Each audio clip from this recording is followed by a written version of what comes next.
Hello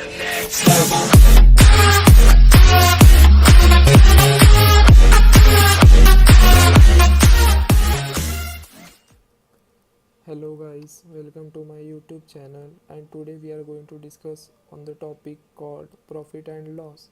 So for solving the problems on profit and loss, you just need to remember all these four formulas while solving the problems on profit and loss. So first formula is profit equals to selling price minus cost price. If the selling price equals to 100 rupees and the cost price is 80 rupees, so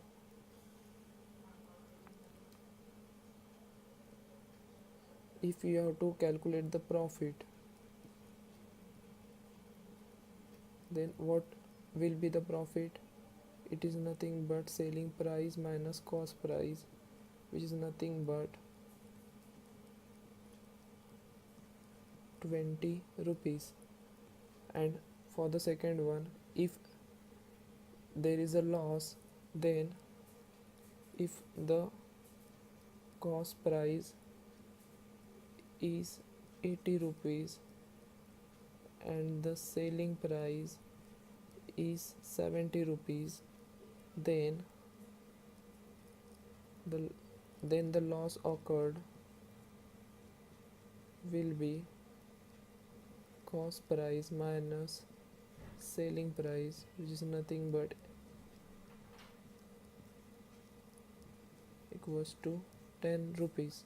So the third formula for calculating the percentage profit is nothing but selling price minus cost price divided by cost price multiplied by 100, while for calculating the percentage loss, it is nothing but cost price minus selling price divided by cost price multiplied by 100.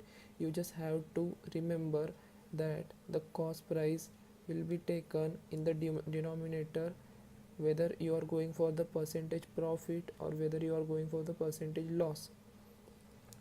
Then coming upon the note section, always take cost price is equals to 100%. What I mean by that is, if you have given the cost price of any item is 1000 rupees, then always take cost price is equals to 100%, means you have to take 100% equals to 1000 rupees. If for example, if the cost price is given 500 rupees, then you have to take 100% equals to 500 rupees. You just have to remember this for now.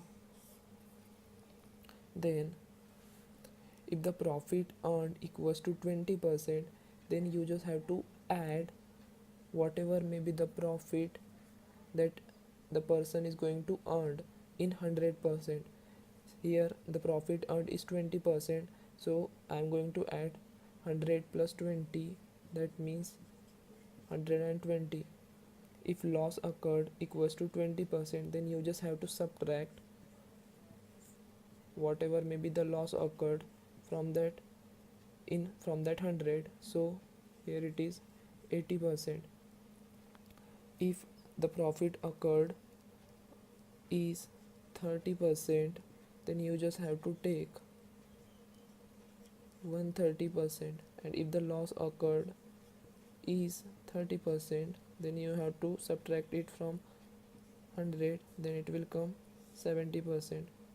So in the next section we are going to deal with some problems on the topic called profit and loss.